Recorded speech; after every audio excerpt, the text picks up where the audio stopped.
Author Upton Sinclair was born in Maryland in 1878. The struggles he faced as a child, such as the abuse of an alcoholic father, have a profound effect on his young mind and greatly influence his thinking later as an adult.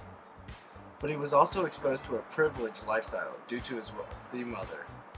In 1906, Upton Sinclair wrote The Jungle, exposing the harsh working conditions in the meatpacking industry.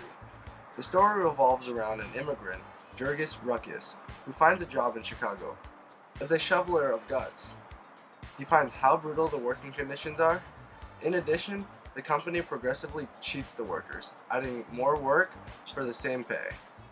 He described the workers in the packing house having severed fingers, tuberculosis, and blood poisoning. Most important, Sinclair's descriptive story reveals the contaminated, diseased, and putrid meat. The public's reaction to the book was filled with outrage, denouncing the company's filthy, falsely labeled meat. However, they ignored the plight of workers. Sinclair felt that he did not complete his goals. As he says, "I aimed at the public's heart, and by accident, I hit it in the stomach." Bombarded with mail, the White House felt obligated to reform the meatpacking industry. President Roosevelt read The Jungle. Astonished by the book, he invited Sinclair to the White House. Roosevelt then appointed a special commission to investigate Chicago's slaughterhouse. The shocking evidence led the government to enforce a federal food safety. In 1906, Roosevelt said, "A law is needed which will enable the inspectors of the federal government."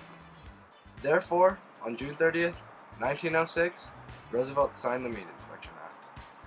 The new laws caused any meats entering interstate or foreign commerce to be inspected from the U.S. Department of Agriculture. Nevertheless, the meatpackers won a provision requiring the federal government to pay for the inspections rather than the companies. With the law, it expanded federal government regulations of private enterprise. Not only did the act protect the public's health, but also benefited the businesses.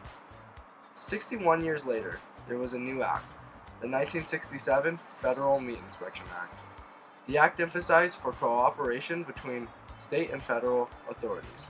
From this, the USDA set a national standard for meat and poultry inspection.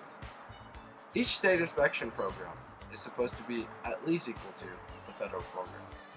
The Food Safety and Inspection Act verifies and certifies the state programs.